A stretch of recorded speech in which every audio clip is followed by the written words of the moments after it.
Giannis was asked by a reporter who apparently had asked the same question to him last year if he considers this season a failure.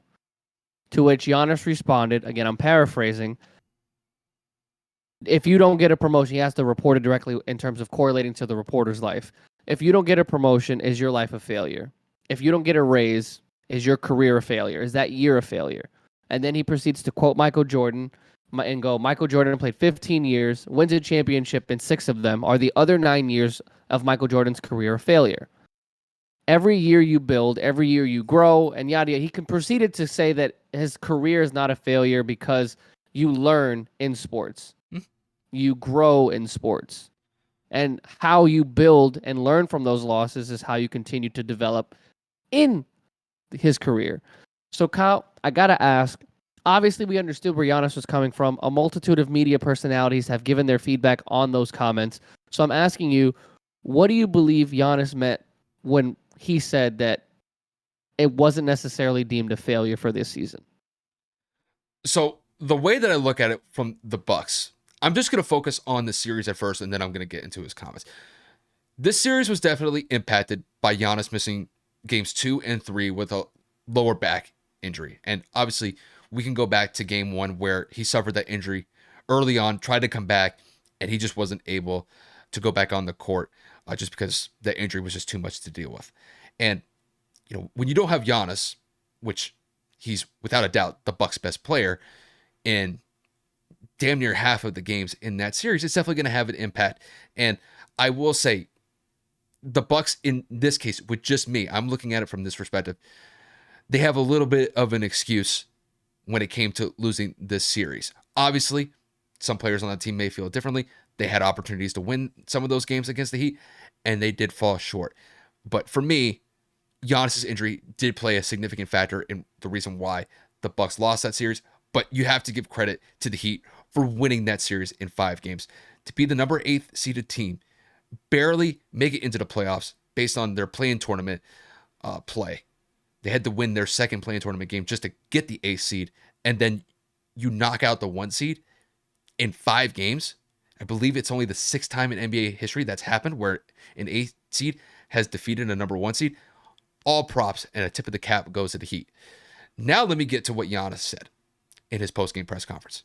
Now, the way that I interpret what Giannis was saying was this, is that I think there is this idea, and it's prevalent in, I would say, the sports media landscape, that there's an expectation that came with the number 1 seeded Bucks going into the postseason, which is this team could definitely compete for an NBA Finals this year. And honestly, the expectation to me is an accurate one, just because when you're the number 1 seed, there's a pretty good chance that not only are you going to make an Eastern Conference Finals appearance, there's a very good chance you could represent the Eastern Conference and potentially win an NBA Finals.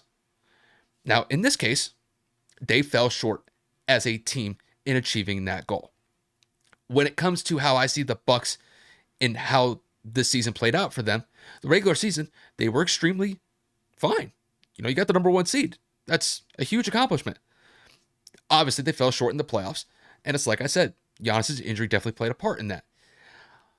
I look at this season when it comes to the Bucks as a team as a failure.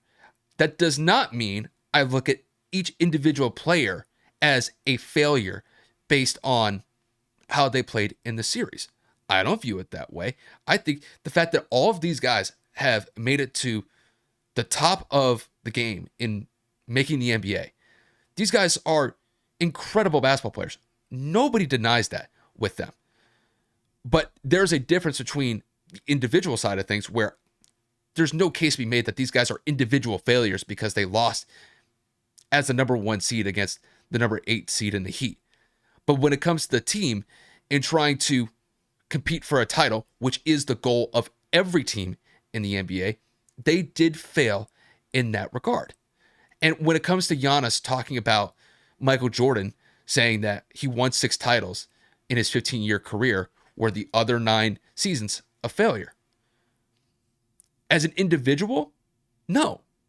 But as a team, when it comes to the Bulls and trying to win titles, some of those seasons were a failure in regards to winning a title. Now, some of those years before Michael Jordan's Bulls winning championships year after year. Were some of those failures? No, because the expectation was a little bit different. You know, Michael Jordan had to contend with the Boston Celtics for years, the Detroit Pistons. And then they were able to learn from those playoff losses and be able to build a character from that and be able to win 6 titles in an 8-year span. Go on 2 3-peats within an 8-year span, which is unbelievable in NBA terms. And when it comes to the Bucks, yeah, the season was a failure, but you could definitely learn from your failures. And I think that failure is just a part of life. If failure happens all the time, not just in professional life, but in individual life.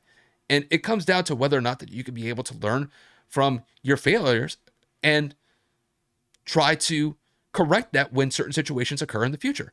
And I think when it comes to this year as a team, they fell short in achieving the goal, which was winning an NBA title. But I don't look at them as failures, like the individual players are failures. That's not the case. But as a team, they failed in achieving the top goal, which was winning an NBA championship.